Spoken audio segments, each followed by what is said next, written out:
Let us solve this question from electrochemistry in just 1 minute. We are supposed to calculate the correct Nerst equation for the given cell. So Nerst equation is E cell is equal to E naught cell minus 0.0591 divided by 2 log of 1 by m raised to n plus. So the n plus can be positive or negative. We are supposed to put the ions in the denominator. So here H plus is giving away an electron and Br minus is taking an electron. So we are putting it down and we are putting raised to 2 because there is exchange of 2 electrons, and on the top we are putting Br2 and H2.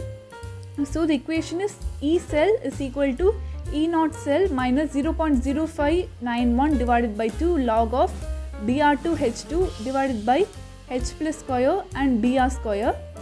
The correct answer is option A.